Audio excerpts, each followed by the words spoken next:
Décès de Bunyamin, alias Chinois marrant, accident ou suicide, aucune piste n'est privilégiée.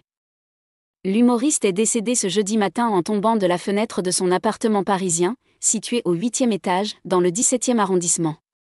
Le rire a laissé place aux larmes. L'humoriste Bunyamin, alias Chinois marrant, est décédé ce jeudi matin, à Paris, en tombant du 8e étage.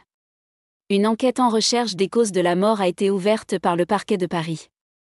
Une procédure classique dans ce type d'affaires.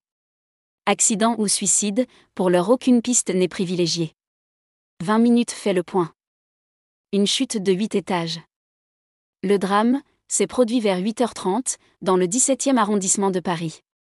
Bunyamin, âgé de 43 ans, a fait une chute mortelle depuis son appartement, situé au 8e étage. Selon une source policière, un témoin de la chute a immédiatement alerté les secours tandis qu'un pompier qui faisait son footing à proximité a prodigué les premiers soins. En vain. Même si le grand public l'a découvert en 2023 avec Astérix et Obélix, l'Empire du Milieu, Bunyamin était déjà bien implanté dans le milieu de l'humour. Passé par le Jamel Comedy Club en 2014, il s'est fait connaître avec un premier spectacle qui cassait les clichés notamment sur ses origines cambodgiennes. Une enquête ouverte. Une enquête en recherche des causes de la mort a été ouverte par le parquet de Paris. Aucune piste n'est, à ce stade, privilégiée. La thèse de l'accident est considérée comme plausible.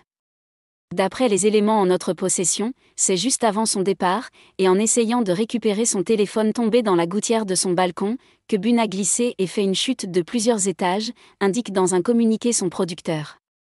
Le téléphone portable de l'artiste a bien été retrouvé dans la gouttière, atteste une source policière. En revanche, impossible de confirmer, à l'heure actuelle, ce scénario. L'homme avait également l'habitude de fumer assis sur le rebord de sa fenêtre et la présence d'un cendrier sur ce même rebord a été constatée. Des réactions de toutes parts. Dans ce communiqué, ses proches démentent d'éventuelles pensées suicidaires. Selon nos informations, aucune lettre n'a été retrouvée dans l'appartement. L'humoriste avait toutefois expliqué avoir traversé des moments difficiles sur un plan psychologique. Son nouveau spectacle qu'il devait jouer ce vendredi à Montréal, il devait s'envoler aujourd'hui même pour le Canada, abordait la question de la santé mentale. C'est un concentré de nouveaux sketchs et de ce qui m'est arrivé l'été dernier. J'ai eu un coup de mou, avait-il expliqué récemment. Une vidéo où on le voyait errer sur une route, à Gare, à La Réunion avait fait le tour des réseaux sociaux en 2023. Il avait alors été hospitalisé. L'annonce de la mort de cet humoriste au talent unanimement salué a suscité une pluie de réactions.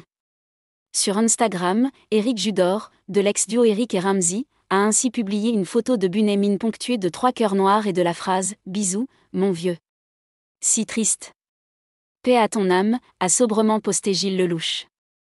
L'humoriste Laura Calu, elle, y salue un roi de la dérision, de l'autodérision et de l'improvisation.